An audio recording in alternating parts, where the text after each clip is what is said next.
Hermanos, muy buenas noches. Vamos a iniciar nuestra reunión de hoy martes, en que continuamos el estudio de la primera carta a los Corintios. Nos quedamos en el capítulo 5 el martes pasado, o sea, hoy día tomamos el capítulo 6. Quiero comentarles que Katia se ha disculpado, no va a poder estar con nosotros porque tiene una reunión con su parroquia de la cual no ha podido zafarse. Entonces, manejémosla entre nosotros y hagamos el mejor esfuerzo, creo que no va a ser difícil. Vamos a empezar con nuestra oración inicial, que está proyectada en pantalla y se ha ofrecido a nuestro hermano Graciano. Adelante, Graciano. Hermanos, buenas noches. En el nombre del Padre, del Hijo y del Espíritu Santo. Amén. Bendito seas, Señor, porque quisiste que tu palabra viva y eterna se conservara por escrito en los libros sagrados del pueblo de Israel y de la iglesia primitiva. Nosotros los veneramos con espíritu filial, reconociendo en ellos tu voz, que sale a nuestro encuentro a fin de revelarnos tus misterios más íntimos. Gracias a tu palabra, permanentemente actual y de inagotable riqueza, te conocemos a ti, el único Dios verdadero. Que el Espíritu nos enseñe a interpretar correctamente tu palabra y que haga brotar de nuestro corazón el deseo de meditarlo, abriendo nuestra alma para alabarte, darte gracias, implorarte y pedirte perdón. Amén. En nombre del Padre, del Hijo y del Espíritu Santo. Muchas gracias, Graciano. Vamos entonces a comenzar la reunión. Miren, estamos con la primera carta de Pablo a los Corintios. Antes que esto hemos visto la carta de Pablo a los Gálatas y tuvimos antes que eso también una pequeña reunión con tema introductorio a Pablo, ¿no? Un poco general, su vida, su mensaje, por qué escribe, es un tema que a mí me parece particularmente fundamental. Pablo no es un escritor como principio, Pablo es un testigo de Jesús y usa su garganta, usa su verbo, pero como hemos comentado repetidas veces, y no está de más, Pablo, cuando deja una comunidad para emprender la evangelización en una nueva comunidad, siempre deja a alguien a cargo. Y ese a quien deja a cargo lo mantiene informado. Y en el caso de los Gálatas, le adelanta y le advierte algunas cosas, como en el caso de los Corintios, y entonces las cartas pretenden responder a esas inquietudes que van surgiendo en la comunidad que Pablo ha formado, pero con los que ya no está presente, porque si estuviera presente, usaría el verbo. Felizmente para nosotros, después de tantos siglos, que escribe, porque eso que escribe es lo que nos ha quedado. Qué lindo sería poder escuchar a Pablo en su verbo, ¿no? En su verbo, en su palabra, qué lindo, pero es imposible. Pero nos queda lo que escribe sobre lo que había enseñado. Y así hemos leído, decíamos, la carta a los Gálatas, la hemos estudiado, estamos estudiando ahora la carta a los Corintios, la primera, y estamos para empezar el capítulo 6.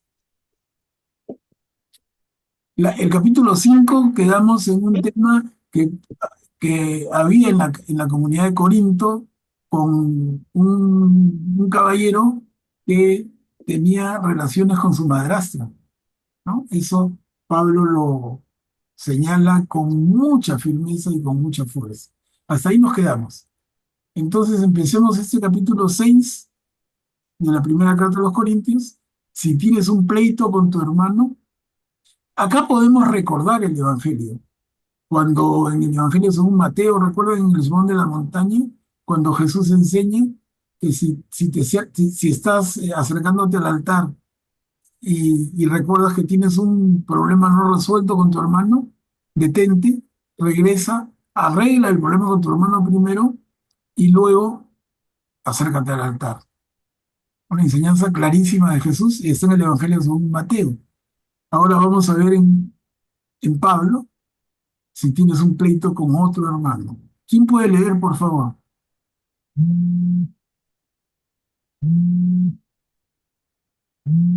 Yo puedo leer la mano del Pablo. Claro, Graciano, gracias. ¿Cómo es posible que cuando uno de ustedes tiene algún conflicto con otro, se atreve a reclamar justicia a los injustos, en lugar de someterse al juicio de los santos? ¿No saben ustedes que los santos juzgarán al mundo? Y si el mundo va a ser juzgado por ustedes, ¿cómo no van a ser capaces de juzgar asuntos de mínima importancia? ¿Ignoran que vamos a juzgar a los mismos ángeles? Con mayor razón entonces, los asuntos de esta vida. Y pensar que cuando ustedes tienen litigios, buscan como jueces a los que no son nadie para la iglesia. Lo digo para avergonzarlos. Por lo visto, no hay entre ustedes ni siquiera un hombre sensato que sea capaz de servir de árbitro entre sus hermanos. Un hermano pleitea con otro, y esto delante de los que no creen. Ya está mal que haya litigios entre ustedes. ¿Acaso no es preferible sufrir la injusticia o ser despojado? Pero no, ustedes mismos son los que cometen injusticias y defraudan a los demás, y esto entre hermanos. ¿Podemos continuar, Graciano, por favor? ¿Ignoran que los injustos no heredarán el reino de Dios? No se hagan ilusiones, ni los inmorales, ni los idólatras, ni los adúlteros, ni los afeminados, ni los pervertidos, ni los ladrones, ni los avaros, ni los bebedores, ni los difamadores, ni los usurpadores heredarán el reino de Dios. Algunos de ustedes fueron así, pero ahora han sido purificados, santificados y justificados en el nombre de nuestro Señor Jesucristo y por Espíritu de nuestro Dios. Ujú. Bien, Graciano, muchas gracias. Entonces, hermanos, el concepto que nos plantea esta perícopa es claro, ¿no? Lo comparábamos con aquel en el Evangelio según Mateo. El Señor nos enseña que si tienes un problema con tu hermano, lo resuelvas primero antes de acercarte al altar. En este caso, si hay un problema con otro hermano, que se resuelva no en tribunales civiles, diríamos ahora, ¿no? Sino entre hermanos. Esa es la llamada de Pablo. Si estás en pleito con otro hermano, resuélvelo con un árbitro que sea de nuestra fe. Eso es lo que está diciendo, ¿no?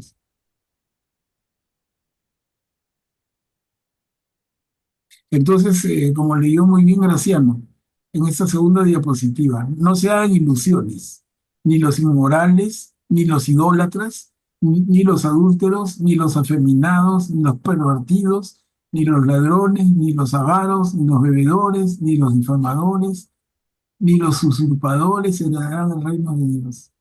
¿En manos de quién ponemos nuestro conflicto? Conflictos entre los seres humanos, digamos que son naturales, por cualquier motivo,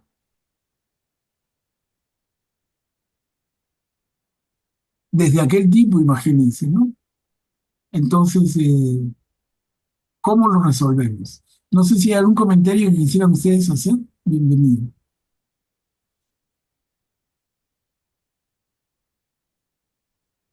Manuel Pablo, Sí, Guillermo. eh, en la penúltima línea dice y justiciados. ¿Es justiciados o justificados? Ah, no tengo mi Biblia en la mano. No sé si tú la puedes mirar, porque usamos la misma Biblia, Guillermo. A ver, dice, algunos de ustedes fueron así, pero ahora han sido purificados, santificados y justiciados en el nombre. Claro, debería ser justificados, ¿no? Sí. Justificados, dice Manuel Pablo, en la Biblia. Sí, justificados. Sí, Guillermo, justificados es. Ya. Justificados es la palabra, sí. Está bien observación. Ok, a ver, entonces avanzamos. El mismo capítulo 6 lo terminamos. El cuerpo es para el Señor. Esta perícopa es de gran trascendencia y nos hace pensar, como vamos a ver, en el cuidado de nuestro propio cuerpo. ¿Quién puede leer? Leo. El cuerpo es para el Señor. Todo me está permitido, pero no todo me conviene. Todo me está permitido, pero no me dejaré dominar por nada. Los alimentos son para el estómago y el estómago para los alimentos, y Dios destruirá a ambos. Pero el cuerpo no es para la fornicación, sino para el Señor, y el Señor es para el cuerpo. Y Dios, que resucitó al Señor, nos resucitará también a nosotros con su poder. ¿No saben acaso que sus cuerpos son miembros de Cristo? ¿Cómo voy a tomar los miembros de Cristo para convertirlos en miembros de una prostituta? De ninguna manera. ¿No saben que el que se une a una prostituta se hace un solo cuerpo con ella? Porque dice la Escritura, los dos serán una sola carne. En cambio, el que se une al Señor se hace un solo espíritu con él. Gracias, Beatriz. Acá nos habla clarísimo Pablo de un tema que ya hemos comentado, hermanos, en varias reuniones anteriores, pero que nunca está de más reiterarlo y subrayarlo, ponerlo en negritas y en letras grandes, ¿no? Miren, todo me está permitido, dice Pablo, pero no todo me conviene. Todo me está permitido, pero no me dejaré dominar por nada. Y es que, si es que partimos del principio que ya Pablo mencionó y que va a volver a repetir en sus cartas, de que nuestro cuerpo es la morada de Dios. En nuestro cuerpo vive el Señor. Nuestro cuerpo es el templo del Señor. Si eso es así, es que lo que sigue es absolutamente claro y lógico. Si nuestro cuerpo es el templo del Señor, hay que darle un respeto, un cuidado únicos. No puede ser que si ese cuerpo sea el templo del Señor, no puede ser que si en nuestro cuerpo habita el Señor, luego ese cuerpo se entregue a prostitutas, que ese cuerpo se entregue a libertinajes, decíamos la vez pasada también incluso a tatuajes, a mutilaciones, peor todavía al aborto, ¿no? Porque ese caso es diferente todavía, porque es otra vida, pero ¿no? Si mi cuerpo es la casa del Señor, ¿cómo debo cuidar la casa del Señor? Con absoluto esmero, con absoluta prolijidad. Y si no, entonces cuando nosotros vamos a comulgar los domingos y los días de semana cuando lo hacemos, decimos algo y repetimos siempre, ¿no? Señor, no soy digno de que entres en mi casa, pero una palabra tuya bastará para salvarme. Yo eso lo he conversado con varios sacerdotes, incluso teólogos de la facultad, y yo les decía, en un sentido tranquilo y profundo, ¿esto realmente tiene peso? Porque si no soy digno de que entres en mi casa, decimos en la oración, pero Señor, tú siempre estás en mi casa. Si mi cuerpo es tu morada, si tú vives en mí, tú no solamente vas a entrar en mí cuando yo comulgue, tú estás ya en mí todo el tiempo. Entonces el respeto hacia mi cuerpo y no es solamente en la invocación de ser digno de que entres en mi casa, porque repito, en un sentido más profundo y más amplio y siguiendo a Pablo, Dios habita en nuestra casa, en nuestro cuerpo, siempre. Entonces es un tema de la máxima importancia. Y como dice el segundo párrafo, ¿no saben acaso que sus cuerpos son miembros de Cristo? ¿No? Y avanza en el tema de la relación sexual de una manera bien interesante, porque cuando dice, miren, al final, las dos personas que se unen en una relación sexual serán una sola carne. Y eso es estudiado hoy en la psicología más moderna también. en que el encuentro físico, carnal entre un hombre y una mujer transmite mucho más de lo que uno cree. No, me meto a la ducha, me jabono y salgo limpiecito. No, se transmite muchísimo, muchísimo de sentimientos, muchísimo de cuestiones muy profundas,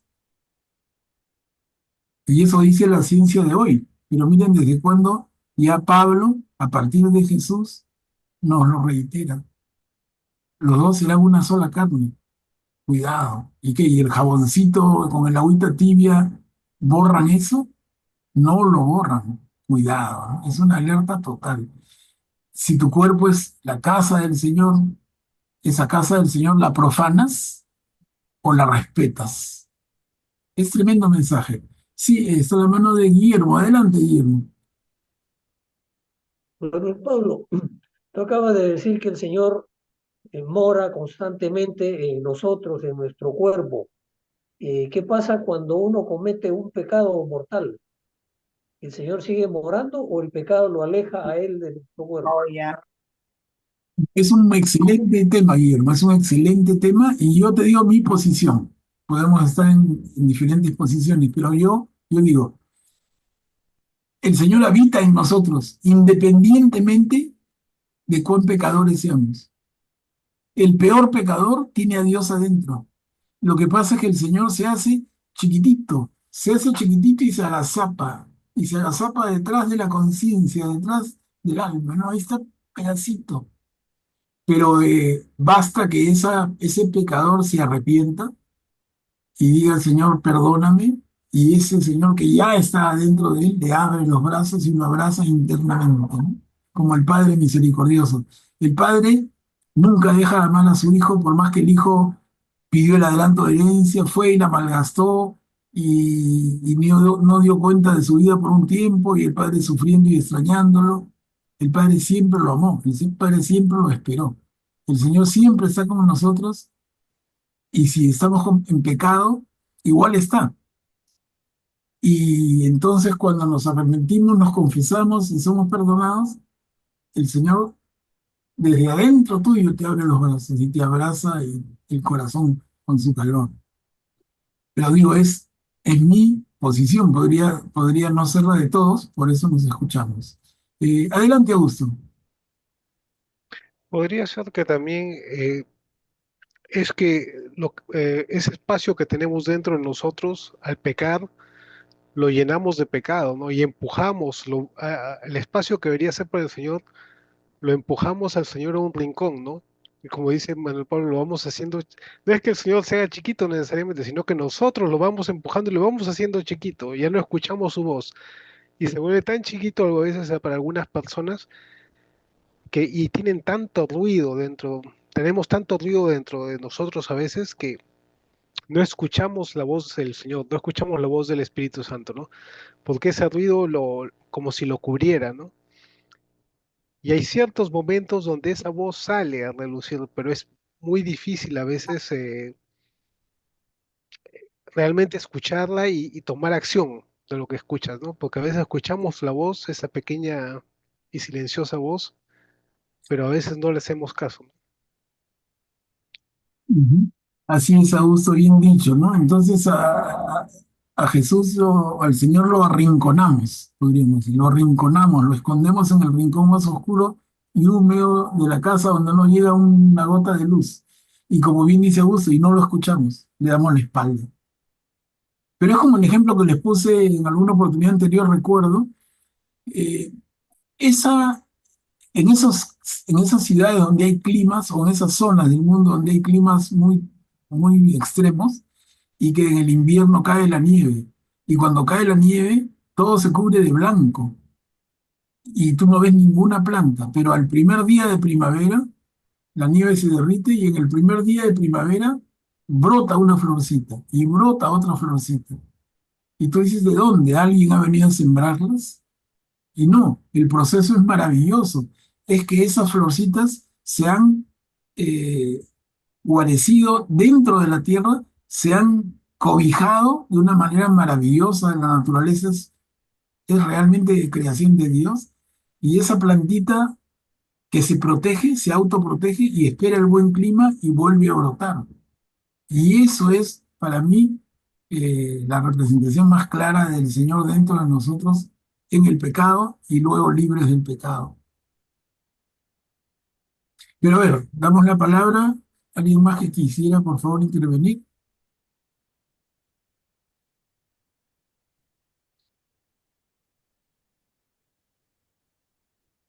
Julia, adelante. Buenas noches, Manuel Pablo. Buenas noches, hermanos. Es bien eh, como, como difícil reconocer que tenemos un Dios que es misericordia, que es amor, que sí, efectivamente tenemos el Espíritu Santo que está dentro de nosotros y que gozamos de esa presencia. Pero así como tú dices, tienes tu forma de ver y es respetable. Yo pienso también que nuestro Señor Jesús, bueno, Dios Padre, Dios Hijo, Dios Espíritu Santo, como tú nos dices, cuando hay pecado, eh, se siente como que abomina el pecado, ¿no? Y no está dentro de nosotros, porque prácticamente con el pecado lo, lo alejamos. Vemos que en algún momento él arrojó con un látigo, porque estaban los mercaderes haciendo en el templo sus negocios y él se tomó el látigo con cólera y los arrojó del templo de su padre, ¿no? Y hay varias expresiones donde él dice raza de víboras, sepulcros blanqueados. Es bien fuerte cuando se enfada, porque nos ama tanto que ver esa falta, esa falla nuestra, le duele a él más que a nosotros mismos, ¿no? Y cuando volvemos a él, obviamente que nos recibe con un amor grande, pero esa falla, solo Dios sabe en qué momento podremos espiarla, porque hemos venido a este mundo a purificarnos acá. Y si no logramos la purificación completa, va a ser en el purgatorio. Eso es lo que yo entiendo. Gracias. Gracias, Julia. ¿Alguien más, hermanos, que quisiera intervenir? Es un punto bien importante, ¿no? Entonces, el tema central sería el respeto que merece nuestro propio cuerpo. Ese sería el tema. ¿Qué respeto merece nuestro cuerpo? ¿Y quién debe dárselo a nosotros mismos? Entonces, ¿yo qué hago con mi cuerpo? ¿Yo qué permito que otro haga con mi cuerpo? Mi cuerpo es algo que se usa y luego se lava con jabón y se borra todo. ¿Es así? Nosotros los cristianos entendemos que no, y acá estamos viéndolo con Pablo. Ese es el tema, ¿no? Entonces, a ver, si es que no hay más intervenciones, podemos regresar luego cuando quieran. No, Karim, Pablo, Karim, adelante. no, quisiera agregar que como nunca en este milenio se está viviendo pues todo lo contrario a lo que Dios nos pide acá, ¿no? O sea, lo que Pablo nos recuerda acá, que es cuidar nuestro cuerpo. Creo que es lo que menos se cuida en este, en estos últimos 20 años, ¿no? Basta ver las adolescentes, los jóvenes, cómo se visten, es una, es un mostrar por mostrar y mostrar, y ya no hay ni siquiera pudor ni vergüenza. Yo no sé dónde están los padres que permiten que sus hijos se vistan de esa manera, mostrando todo ya, o sea, porque prácticamente yo veo en la calle chicas saliendo en ropa interior, porque ya no es un top, es un top más arriba. Ya no solamente es un top, es casi un brasier, o sea, no sé cómo se puede cómo podemos acostumbrarnos o verlo ya casi normal, ¿no? Porque ahora se sienten con derecho a mostrar todo sin ningún pudor, sin ninguna vergüenza, ¿no? Entonces creo que ya no lo hay, ¿no? Y depende de muchos los padres. Te digo, yo, ¿dónde están los padres? Y muchos padres también se visten así, ¿no? Veo demasiado erotismo, demasiada eh, exhibición del cuerpo y es lo que menos se está cuidando lo que yo veo en estos últimos 20 años, por decir algo, ¿no? Y da una pena, una vergüenza ajena también muy grande. Ujú. Bien, gracias, Karim. Miren, y acá tenemos un pedacito más de la perícopa que tiene que ver con el cuerpo, es para el Señor. No la hemos leído. ¿Alguien pudiera leerla? Yo la leo. Gracias, Julia. Eviten la fornicación.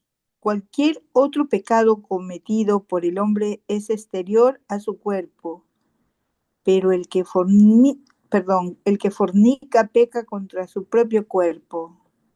¿O no saben que sus cuerpos son templo del Espíritu Santo que habita en ustedes y que han recibido de Dios? Por lo tanto, ustedes no se pertenecen, sino que han sido comprados. ¿Y a qué precio? Glorifiquen entonces a Dios en sus cuerpos. Qué bello. Gracias, Julia. Miren, y esto Gracias. complementa perfectamente lo que estábamos hablando hace un ratito. O sea, los comentarios anteriores nos adelantamos un poquito, pero acá está. ¿No saben ustedes que sus cuerpos son templos del Espíritu Santo? ¿No? El Espíritu Santo habita en ustedes, que han recibido de Dios. Dice- Después dice, ustedes no se pertenecen, no han sido comprados y a qué precio. Y sabemos perfectamente el precio al que hemos sido comprados. Es la misma vida de Jesús, el sacrificio de Jesús en la cruz. Es el precio por el que hemos sido comprados. Entonces termina Pablo diciendo, glorifiquen entonces a Dios en sus cuerpos. O sea, redondea perfectamente todos los comentarios anteriores.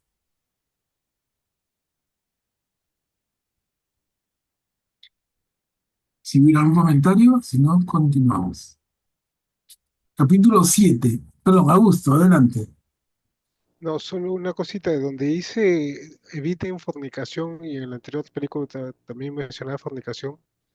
En mi Biblia lo describe como inmoralidad y estaba buscando aquí en internet por el texto griego y dice que se refiere a la inmoralidad sexual, que incluirá la fornicación, pero quizás no sea solo la fornicación, ¿no? Quizás sea un detalle Claro, para claro. entender. Perfecto, perfecto, buen aporte, ¿no? Entonces, podríamos entenderlo mucho mejor así. Eviten la inmoralidad sexual. Es más amplio que no solamente la fornicación. Perfecto. A ver, entramos al capítulo 7. Son 3 diapositivas. Cada uno con su esposa y cada mujer con su marido.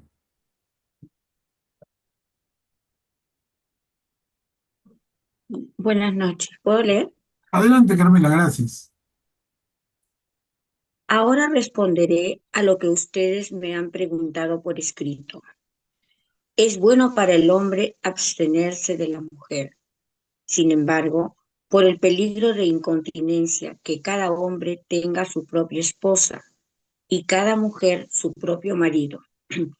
Que el marido cumpla los deberes conyugales con su esposa, de la misma manera la esposa con su marido.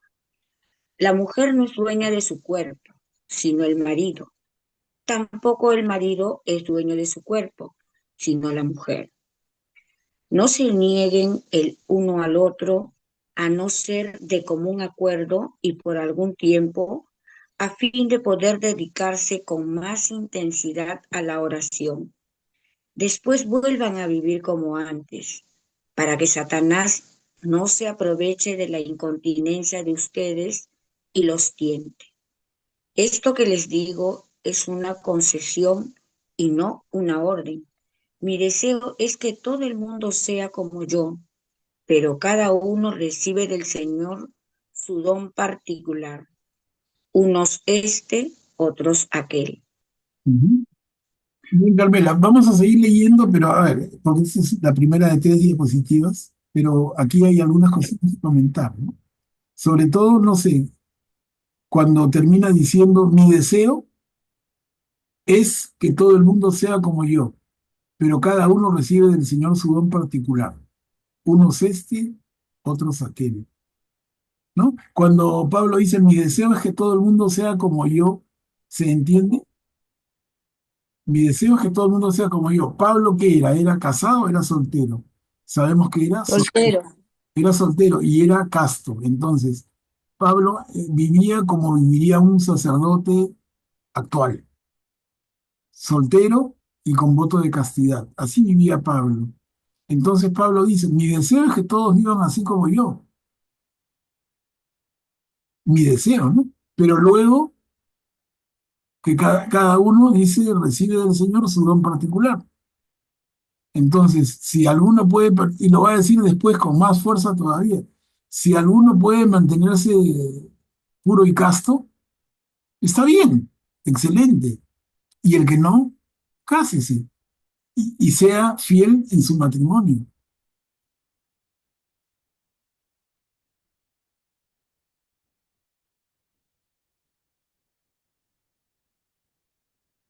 ¿No? Antes que eso nos ha hablado del marido en la relación con su esposa y la esposa con el marido, cumpliéndose uno con el otro.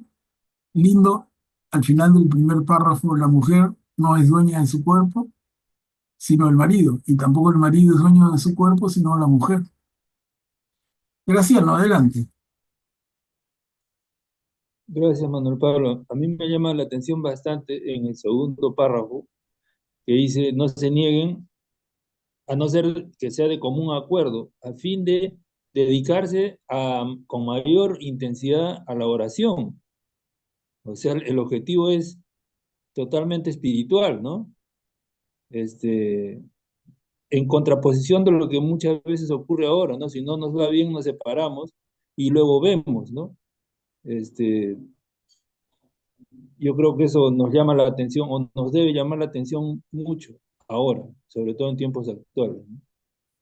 Que todo gira alrededor de un comportamiento espiritual, no de cuestiones materiales o mundanas, ¿no? Como ahora es lo que predomina, ¿no? Claro. Y bien claramente señalado Graciano, no se nieguen el uno al otro a no ser de común acuerdo y por algún tiempo, o sea, con un tiempo limitado, con un fin determinado, un fin espiritual, como dice Graciano. Entonces, los dos de acuerdo y por un tiempo determinado tienen una separación de cuerpos. ¿Para qué? Para dedicarse a la oración, a un tema de esa profundidad espiritual. Pero luego vuelvan a vivir como antes. ¿Y para qué? Para que Satanás no se Como una aproveche especie de de la ayuno, ¿no? influencia. Claro, porque si no se corre el peligro de que ya fuera ella o él, ¿no? No puedan contenerse, no puedan controlarse y entonces caigan en la inmoralidad que por otro lado se está advirtiendo. Entonces, el marido y la mujer se satisfacen en el sentido sexual plenamente. Y si por algún motivo espiritual se ponen de acuerdo y se dan un tiempo, vale. Pero si no, no. Que la mujer no rechace al marido porque ya le ha dado la onda espiritual y dice ya, entonces está dándole rienda suelta al marido para que caiga, como dice Pablo, en la incontinencia, en que no se pueda controlar y que caiga en fornicación, en adulterio, en inmoralidad sexual. Entonces, ni la mujer se niega al marido, ni el marido se niega a la mujer. Ahora, esto es una regla de conducta, una regla de convivencia a partir, lógicamente, de la enseñanza de Jesús. Y Pablo, miren, desde que pronto ya lo está introduciendo. Y continuamos, Carmela, con la segunda, por favor.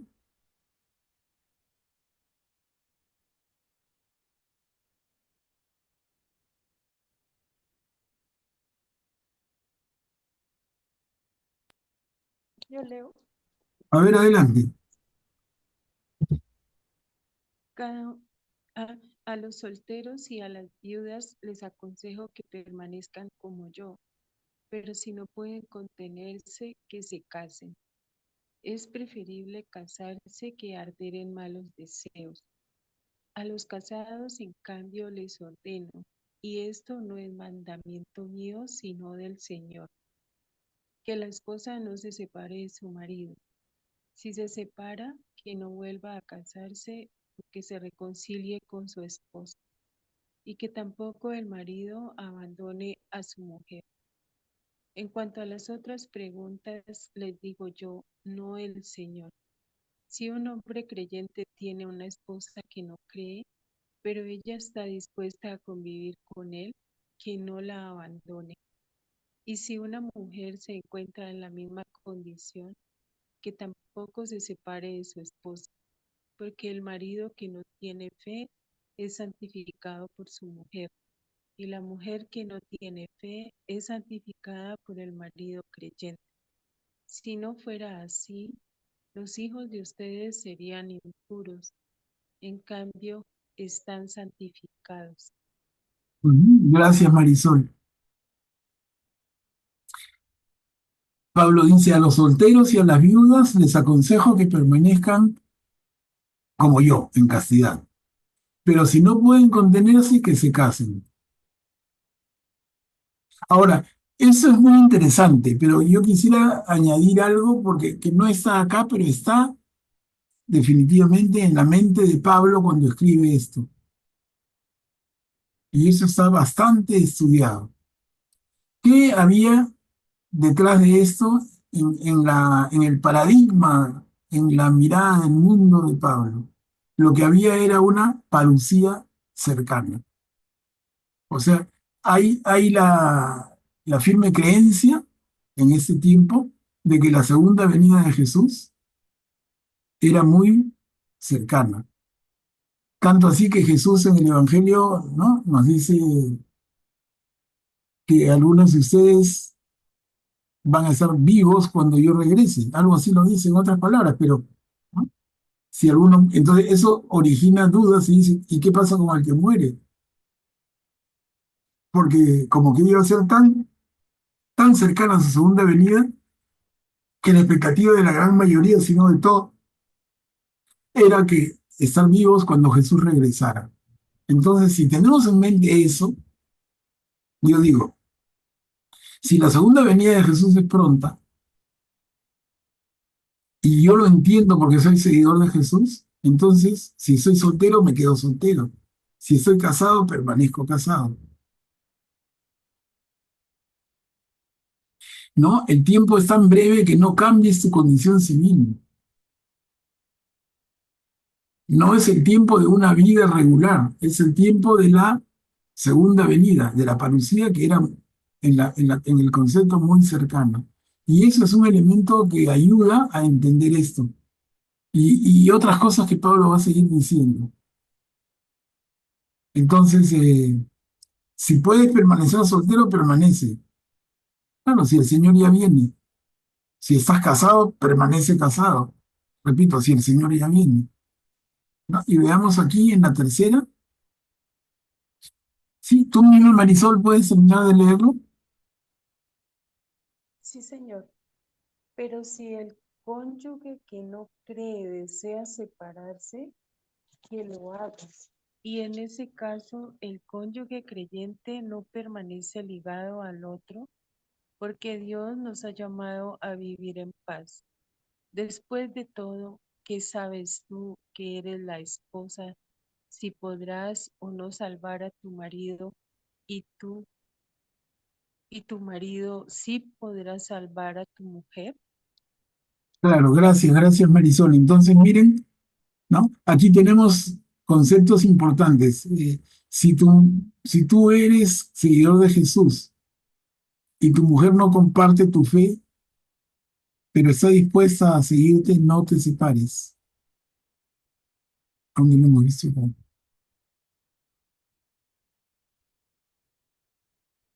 ¿no? Y lo mismo de la mujer. Esto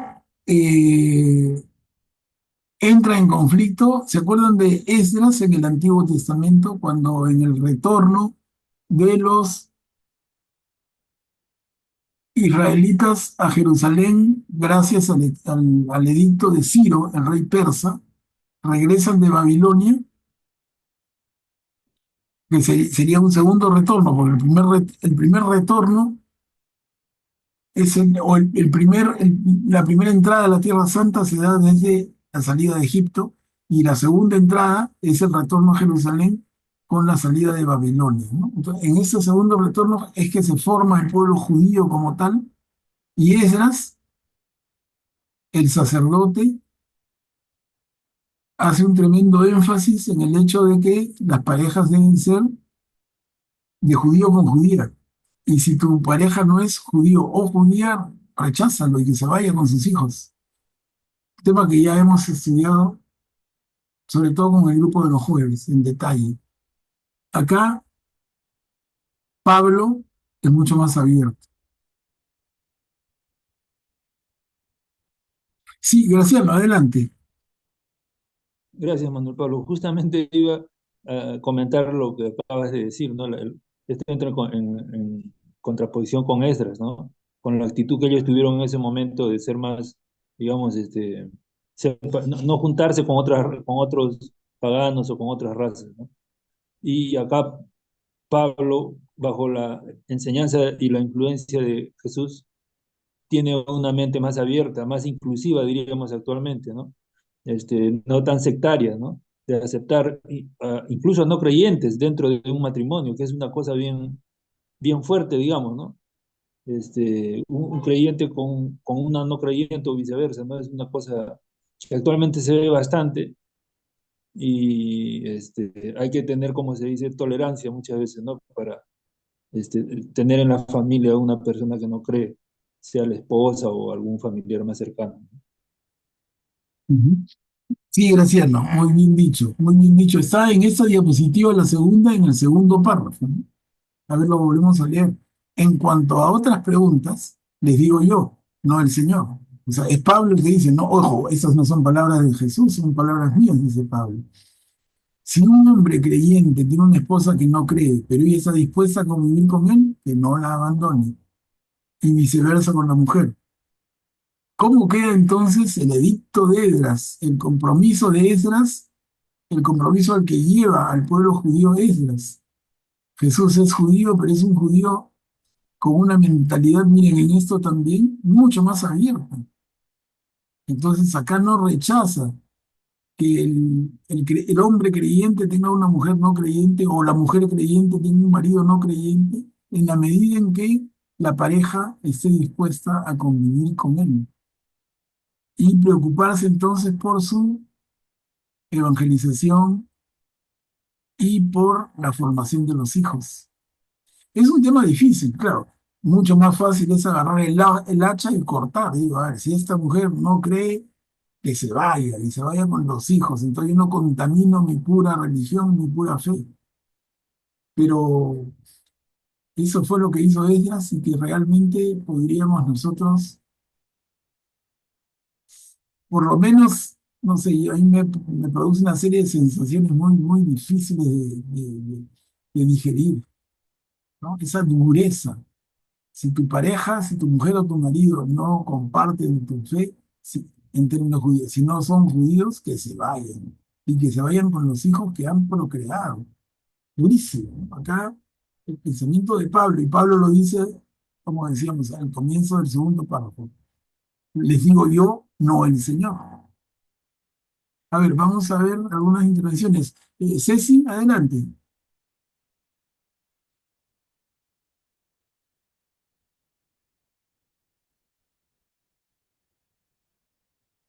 A ver, si no, Augusto, adelante.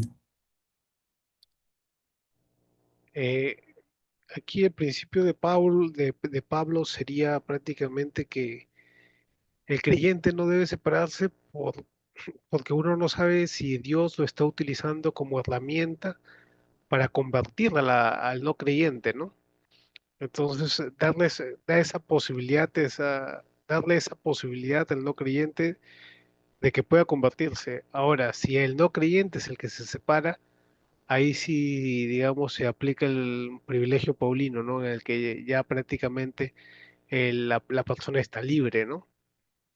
Igual como pasa en la iglesia, ¿no? Si, si es que si hay dos no bautizados y uno se bautiza después y ahí se separa el no creyente, se quiere separar, queda libre porque no han sido bautizados, no han sido casados en la iglesia en ese momento que no fueron creyentes, ¿no? Ujú, ujú. Bien, Augusto, gracias. Ceci, adelante.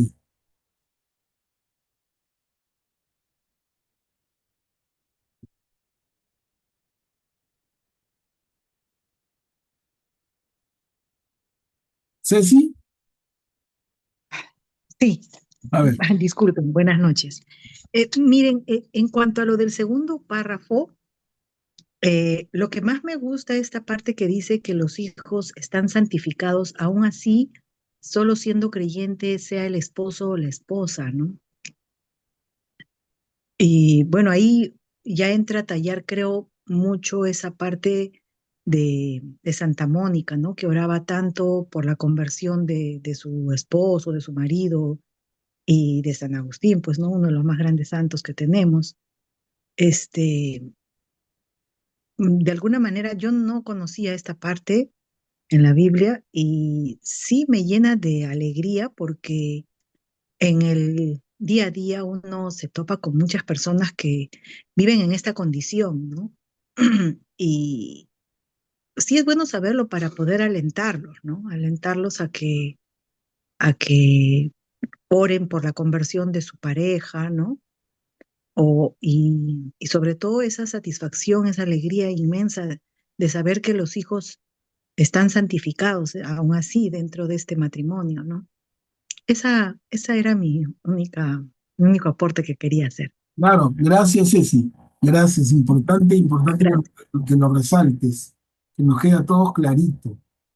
Entonces, nosotros no somos con machete en mano como los judíos. Si tu pareja no comparte tu fe, expúlsala. No, no, no.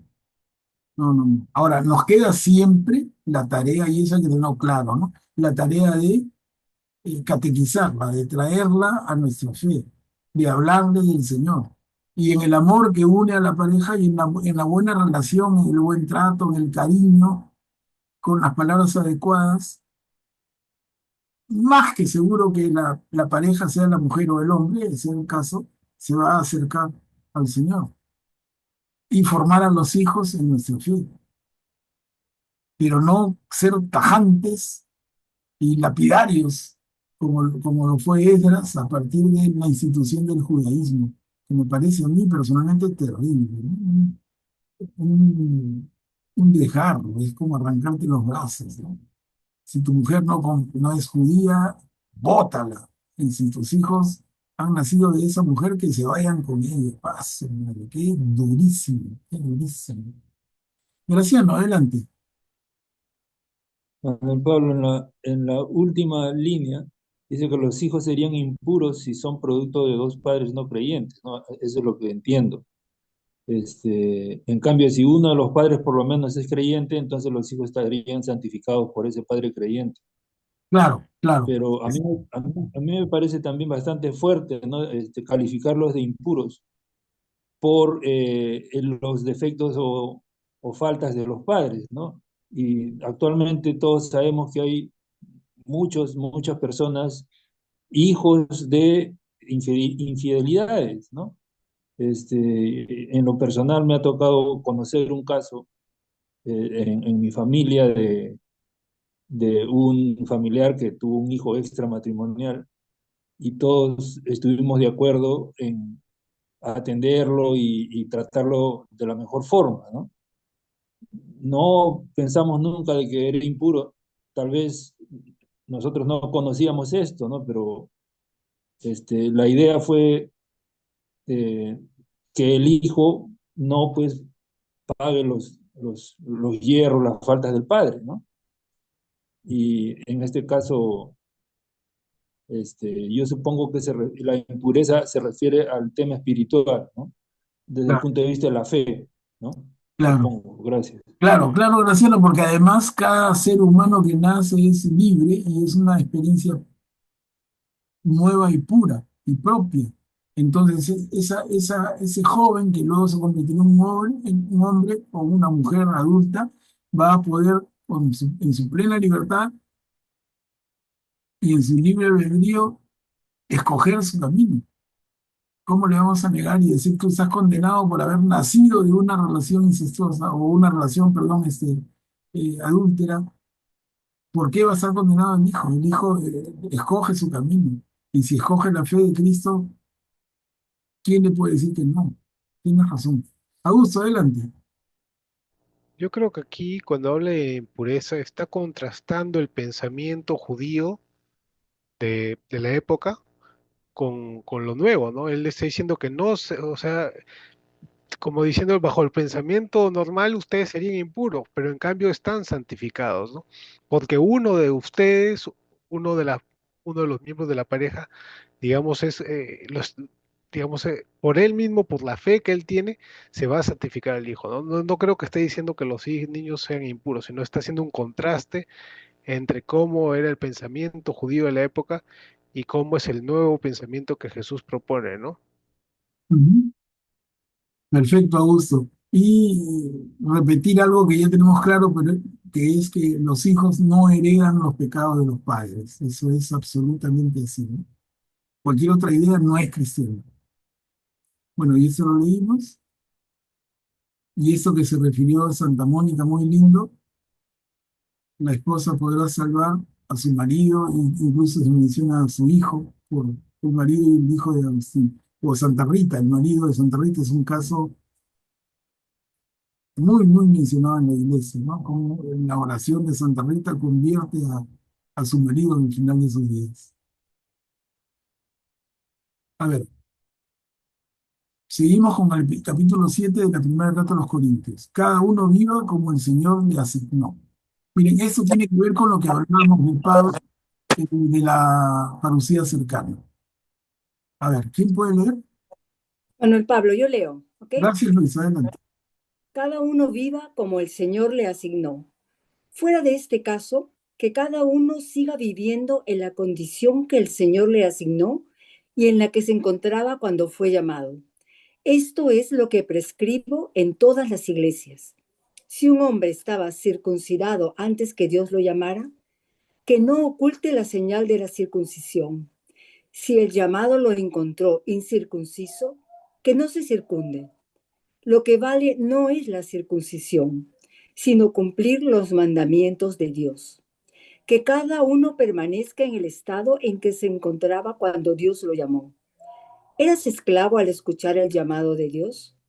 No te preocupes por ello, y aunque puedas llegar a ser un hombre libre, aprovecha más bien tu condición de esclavo, porque el que era esclavo cuando el Señor lo llamó, ahora es un hombre libre en el Señor. De la misma manera, el que era libre cuando el Señor lo llamó, ahora es un esclavo de Cristo. Ustedes han sido redimidos. ¿Y a qué precio? No se hagan esclavos de los hombres. Hermanos, que cada uno permanezca delante de Dios en el estado en que se encontraba cuando fue llamado. Gracias, Luisa. Que cada uno permanezca delante de Dios en el estado en que se encontraba cuando fue llamado. Y antes ha dicho Pablo, ustedes han sido redimidos. ¿Y a qué precio? Ya lo había dicho poquito tiempo antes, lo hemos leído también en unas páginas anteriores. Hemos sido redimidos. ¿Y a qué precio? Cristo pagó con su vida nuestra redención.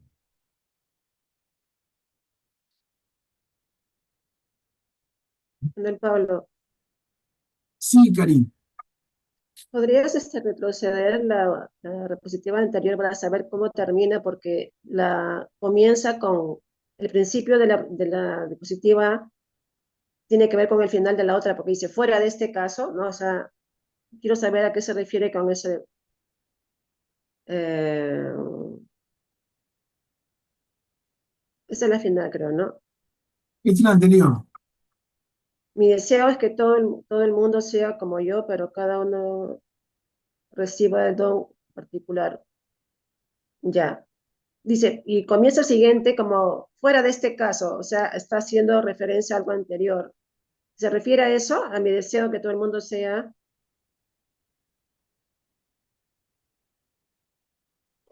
Ahí comienza, ¿no? Fuera de este caso, ¿cuál caso? El anterior, se supone que es el nexo del anterior, ¿no es cierto? Está siguiendo toda una... Está hablando Entonces, de la separación, ¿no? Fuera de, sí, fuera de casos de separación de marido y mujer por algún motivo. ya, ok.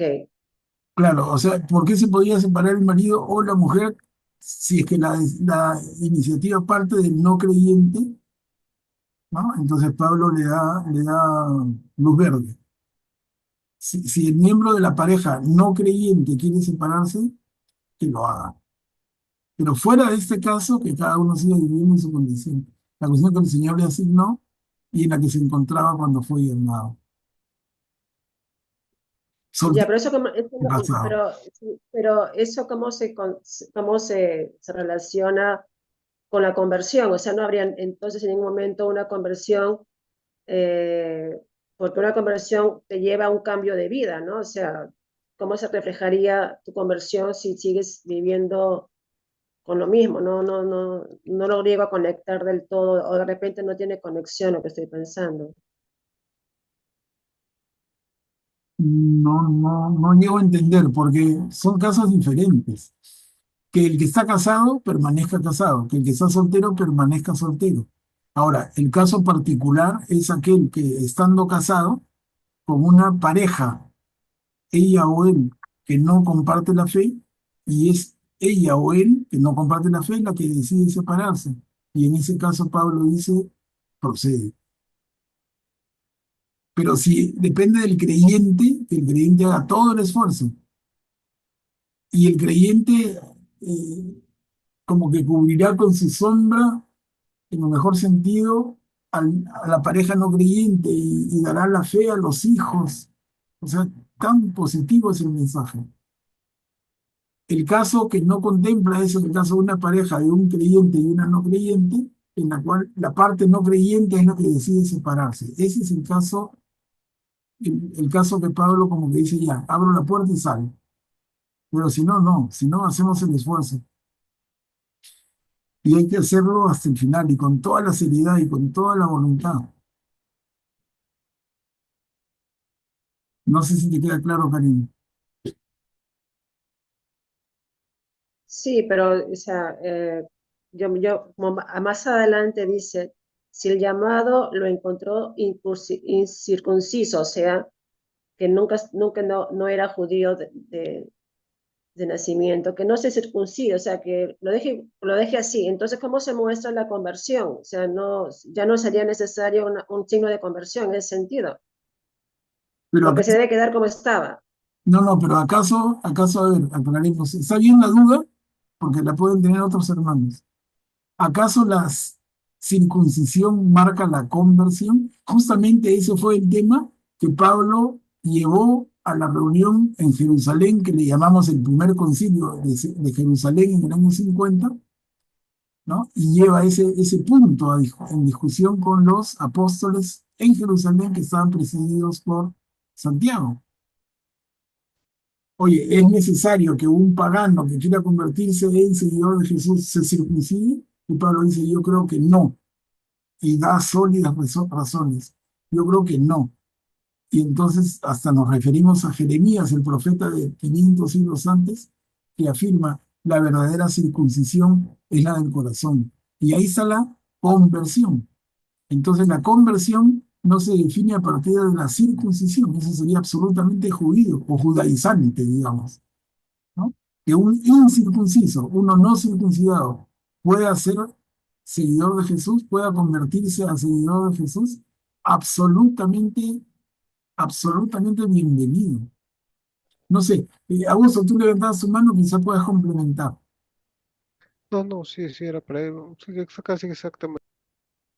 Pero quizás no, valdría la pena unas palabras tuyas como para que redondee la idea. Claro, digamos que las señales externas no definen tu estado de conversión, ¿no?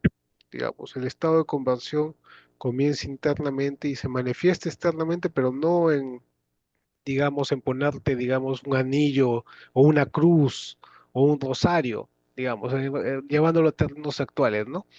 Eso no quiere decir que estés converso, el que uses un rosario o una cruz, sino en cómo has interiorizado el mensaje de Cristo y cómo te comportas en tu vida, ¿no? Esa es la verdadera conversión, ¿no? Que mediante tus actos hayas de ese ejemplo, o mejor dicho, los demás vean que mediante tus actos realmente te has convertido, ¿no? Esa es la verdadera conversión. Y lo que va a llevar a otros a que ellos mismos también quizás se conviertan.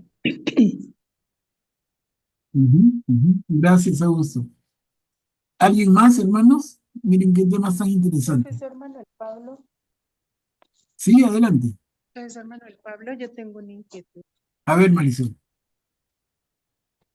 Lo que me disculpa, ¿no? Lo que pasa es que en esta perícopa siempre se repite cuando fue llamado, si el llamado lo encontró incircunciso, escuchar el llamado de Dios, el que era libre cuando el Señor lo llamó. Ese llamó, ¿es a la conversión?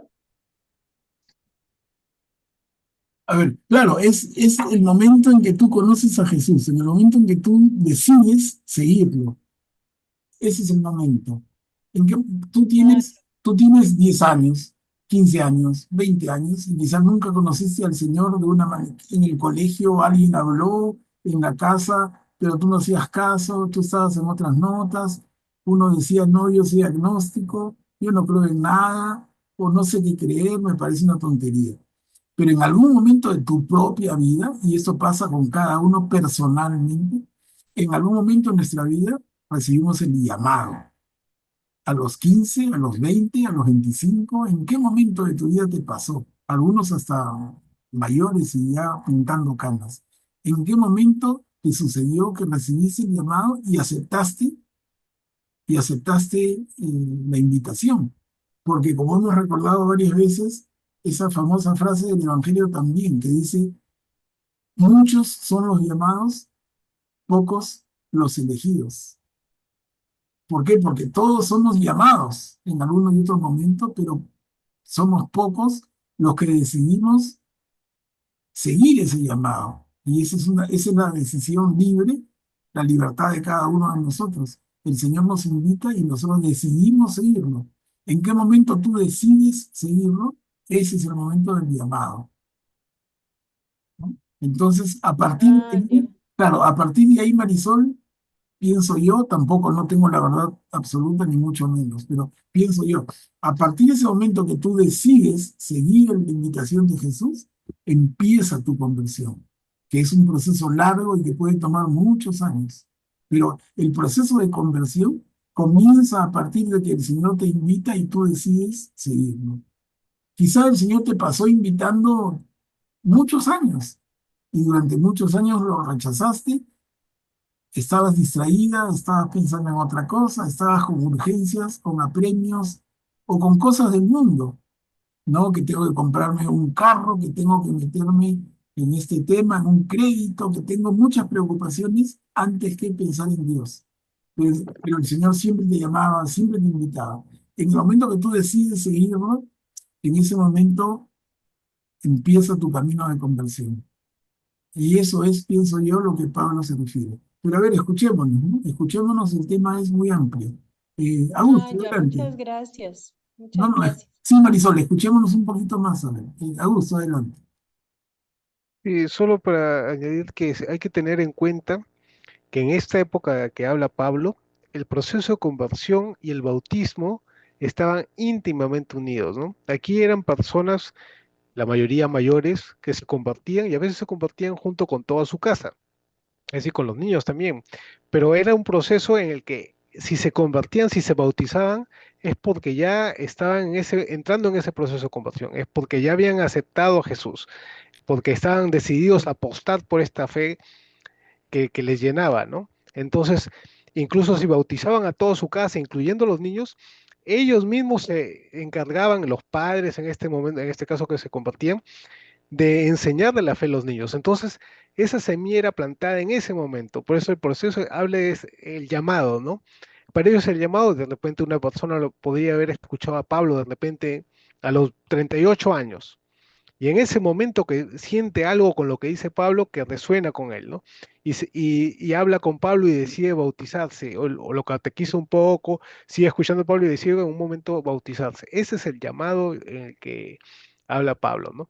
Un proceso de bautismo ligado íntimamente con la conversión, ¿no? Quizás en nuestra época, eh, quizás como la, digamos, como los padres quizás ya no inculcan la fe en los hijos tan fuertemente como debería ser, y la iglesia quizás no hace tan buen trabajo en catequizar a las personas como debería ser desde un principio, quizás no lo relacionamos mucho, ¿no? Pero el bautismo y la conversión están íntimamente ligados, ¿no? Lo que pasa es que en nuestro tiempo se ha perdido un poco esa ligación, ¿no? Debería ser así, ¿ya? Cuando tú te bautizas, desde ese momento deberías recibir la fe, ya alimentarte, ¿no? Los padres deberían alimentarte con esa fe, como si te alimentaran con alimento, o como si te enseñaran las matemáticas en el colegio, así, con esa fe, y deberían instruirte, ¿no? Pero ya se ha perdido lamentablemente un poco eso, por eso es que nos cuesta un poco percibir ese llamado, que debe ser unido con el bautismo y la conversión. Nos- tenemos esa dicotomía en estos momentos. Sí, Augusto, muy bien dicho, ¿no? Y yo añadiría que en la circunstancia actual, bueno, está la figura de los padrinos, pero los padrinos en la mayoría enorme de los casos no cumple tampoco ese rol, tampoco. O sea, el padrino es más una figura social, es el amigo, es el pariente cercano al que tú quieres halagar, lo halagas. Oye, mira, tengo este hijo tan lindo, tú vas a ser su padrino, tú vas a ser su madrina. ¿Qué tal halago? Gracias, somos compadres. Pero, pero realmente que el padrino y la madrina asuman este rol de formación en la fe de los niños, tampoco se da. Es lamentable. Y recordemos, complementando lo que dice bien Augusto, complementemos el concepto con la figura de los catecúmenos. No sé si ustedes conocen el término, no se me confirman. Catecúmeno. Un catecúmeno, ¿quién era en los tiempos de la iglesia primitiva? El catecúmeno era un adulto, mujer o hombre, que decidía aceptar el llamado y durante años se formaba para su bautizo. Entonces, el periodo de tiempo entre el que la persona es llamada y se bautiza, le llamaban el catecumenado.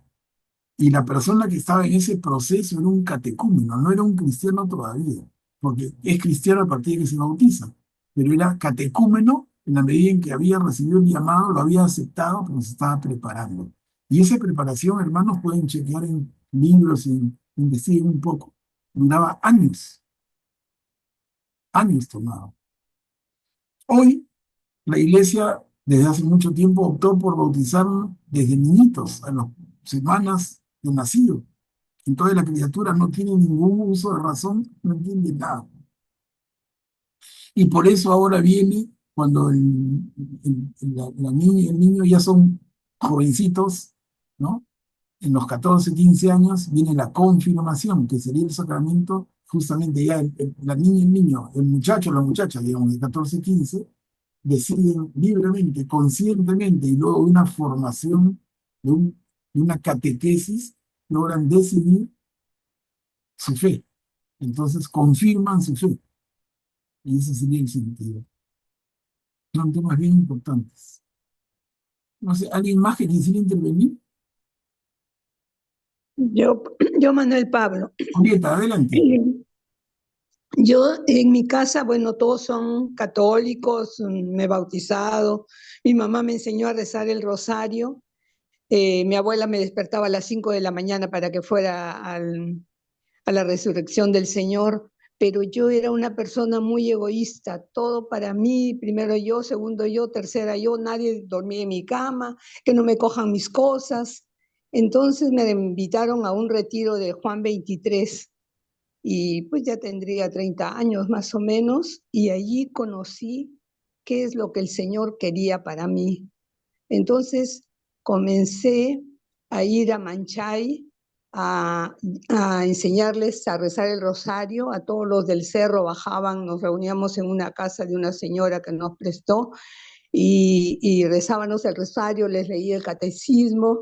Después visité la casa de Teresa de Calcuta, de la Madre Teresa de Calcuta, para ayudar a los niños que tienen problemas neurológicos. Era muy lindo, pero muy triste, pero yo me iba hasta la aviación porque queda por el mercado central a ayudar a esos niños.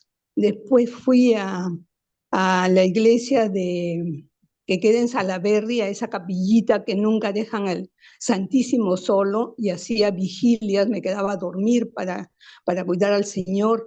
Entonces mi vida cambió completamente. Yo creo que ahí fue donde conocí al Señor, porque ya me di cuenta que lo que yo tenía no tiene valor, que yo no me iba a llevar nada de lo que tengo. Y por supuesto ya mi vida cambió. Yo hasta ahora siento la presencia de Dios en mi vida, y una de las cosas que sé que todo lo que he hecho ha sido por Él. Yo soy profesora de ciencias biológicas, pero llegué a trabajar a la Universidad Católica como directora de la cuna infantil.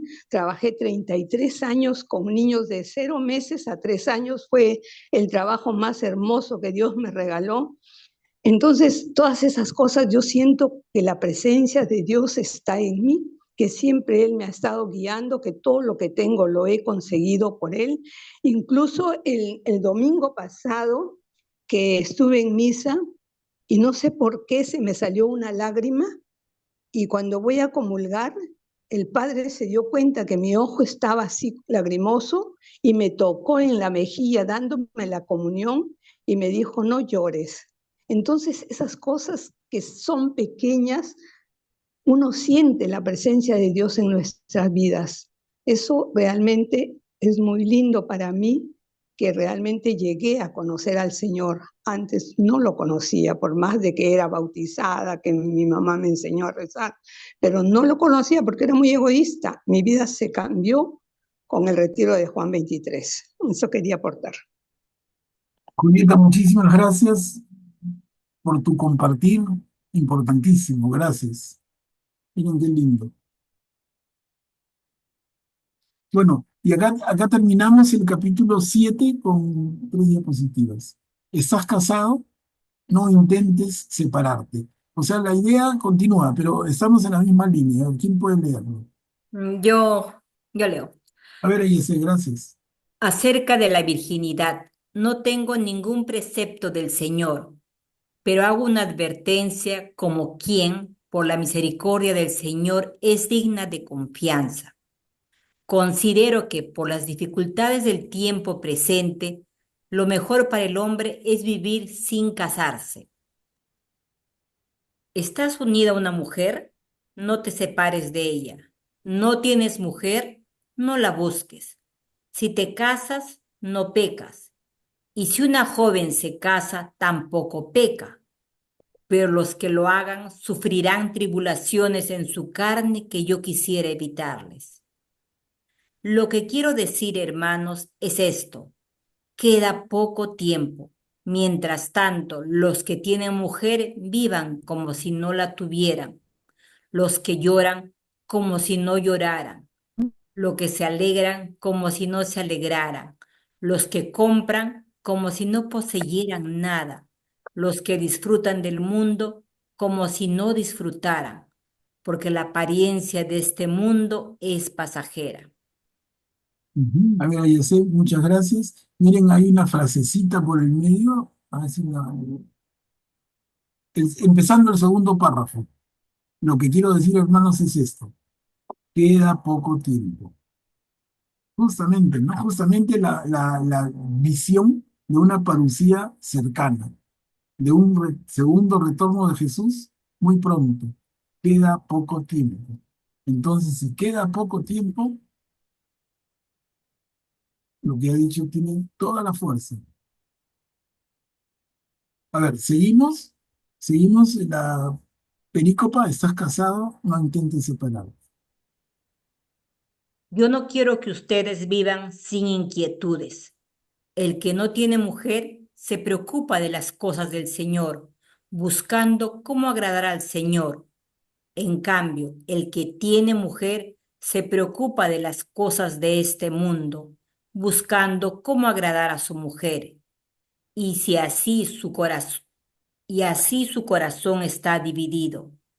También la mujer soltera, lo mismo que la virgen, se preocupa de las cosas del Señor, tratando de ser santa en el cuerpo y en el espíritu. La mujer casada, en cambio, se preocupa de las cosas de este mundo, buscando cómo agradar a su marido.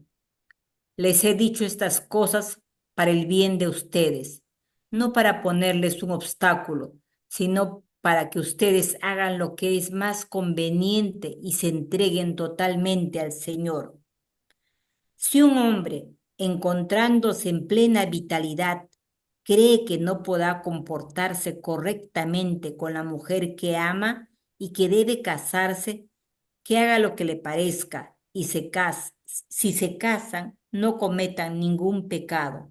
En cambio, el que decide no casarse con ella porque se siente interiormente seguro y que puede contenerse con pleno dominio de su voluntad, también obra correctamente. Y acá terminamos hoy así este poquito. Por lo tanto, el que se casa con la mujer que ama hace bien, pero el que no se casa obra mejor todavía. La mujer permanece ligada a su marido mientras éste vive. En cambio, si muere el marido, queda en libertad para casarse con el que quiere, pero en esto debe ser guiada por el Señor. Sin embargo, será más feliz si no vuelve a casarse, de acuerdo con mi consejo. Ahora bien, yo creo tener el Espíritu de Dios. Muchas gracias, Ayacé. Clarísima la lectura. Y miren el tema con el que cerramos el capítulo 7, ¿no? Refuerza y abunda en el tema, pero reforzándolo y avanzando un poco. ¿Algún comentario? Estaba la mano de Guillermo hace un momento. Sí, Manuel Pablo, yo quería comentar acerca de lo que dice este primer párrafo de la primera diapositiva. Considero que por las dificultades del tiempo presente, lo mejor para el hombre es vivir sin casarse. Esas dificultades del tiempo presente, cuando escribe Pablo, son semejantes a las dificultades del tiempo que vivimos nosotros. Pero yo pienso, era realmente válido su criterio de lo mejor para el hombre es vivir sin casarse, porque en el principio del Génesis dice Dios, no está bien que el hombre esté solo, ¿no? Entonces, ¿cómo Pablo dice lo mejor para el hombre es vivir sin casarse? Solamente porque hay dificultades en el tiempo presente. Dificultades hubo desde que el hombre existió sobre la tierra, creo, ¿no? Y así seguirá hasta el fin del mundo. Entonces, creo que debemos tener la certeza de que cada uno elige su camino. Si yo considero que mi vocación es casarme, me caso, ¿no? Si yo considero que mi vocación es vivir soltero, vivo soltero. Y dentro de un estado o del otro, me comporto de acuerdo con mi creencia. Pero a mí me produce un poquito de contradicción esta opinión de Pablo, que como aclara en la primera línea, dice, no tengo ningún precepto del Señor. O sea, todo lo que él dice es de su cosecha.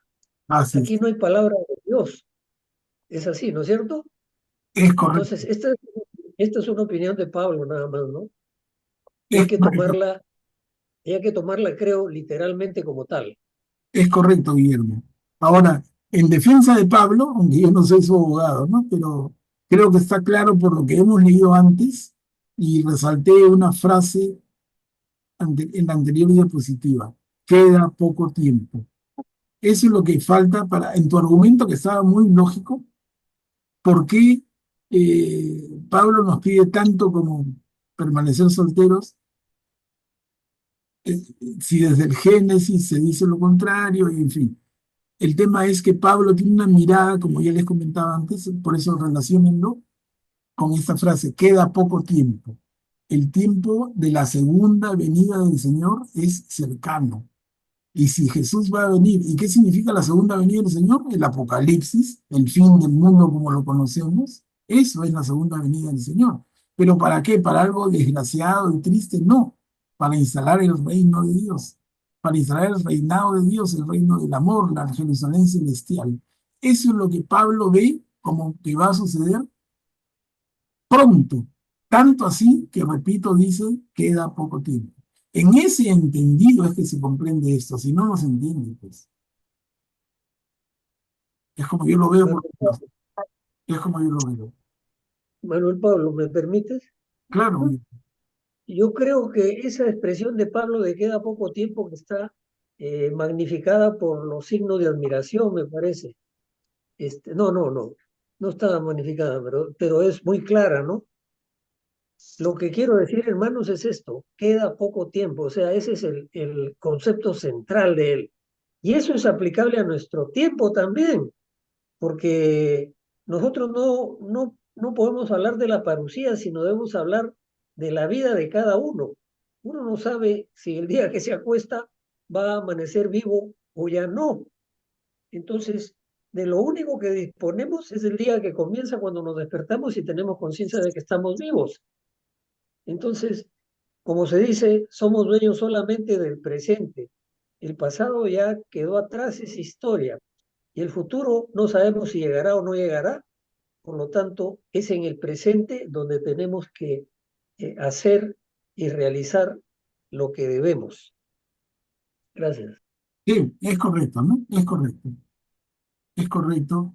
Nadie tiene el futuro asegurado, por muchos seguros que tenga contratados, definitivamente.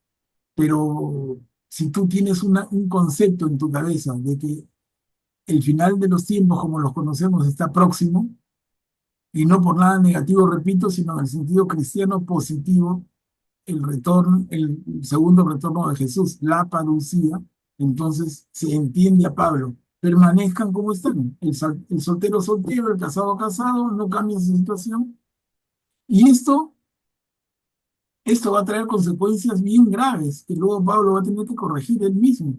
¿Por qué? Porque la gente lo toma tan a pecho, la segunda venida de Jesús muy próxima, que incluso empiezan a relajarse y a trabajar menos y a ser menos productivos y a preocuparse menos por asegurar el futuro de sus hijos. Porque si el reino de Dios está próximo a instalarse, si se acaba el mundo, ¿qué me importa la hipoteca si no la pago? ¿Qué me importa las deudas? ¿Qué me importa si mis hijos se educan o no se educan? Vamos todos a rezar y a prepararnos. Ese es el sentido. Se pierde el sentido del futuro, ¿no? Claro, entonces Pablo, cuando se da cuenta de eso, que corrige, y eso recién se da en la segunda carta a los tesalonicenses. Ahí recién se da como una corrección de Pablo, pero durante tiempo estuvo él, como los apóstoles también, mucho en la idea de la parucía cercana. En la iglesia, cuando estudiamos en el catecismo, se nos enseña, ¿no? Hay dos conceptos de parucía: una parucía cercana o inminente, muy pronta, y una parucía lejana, como que es la que predomina en nuestros tiempos.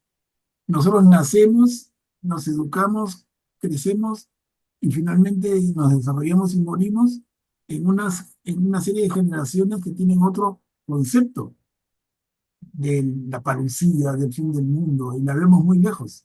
Pero lo que tú dices, por otro lado, es absolutamente cierto. Nadie tiene comprado el día de mañana. No saben, eso no lo sabe más que Dios. A ver, Augusto, tienes la mano levantada, adelante. Sí, si bien, digamos, aquí Pablo aclara que esto no es algo que el Señor directamente, digamos, haya revelado este punto específico, ¿no? Pero siempre hay que recordar que el Espíritu Santo ha permitido que estas palabras llegaran hasta nosotros, ¿no? O sea, de que son importantes para nosotros, son importantes, ¿no? Eh, y yo no creo que, bueno, en este caso considero que no solo es la parucía temprana que esperaba Pablo, sino también el tiempo presente, recordemos que eran tiempos de persecuciones, ¿no? En donde ya estaba la iglesia siendo muy rechazada, ¿no? Es como si estuviéramos nosotros en una guerra y estás en un combate y te vas a preocupar por casarte, quizás ya no sea tu prioridad casarte en ese momento y digas, después de que pase la guerra, de repente ahí me caso y formo una familia, ¿no? Entonces, en ese sentido yo lo veo más. Y aquí en estos versos de Pablo se fundamenta el celibato para la iglesia de Occidente, ¿no? Para no solo para los presbíteros, sino también las religiosas y los consagrados, ¿no? Y Pablo es muy claro, no creo que tenga que ver, digamos, un rechazo a esto, porque él es claro diciendo, si una persona no puede con esto, no puede con el celibato, es decir, no es su vocación, ¿no? Que se case.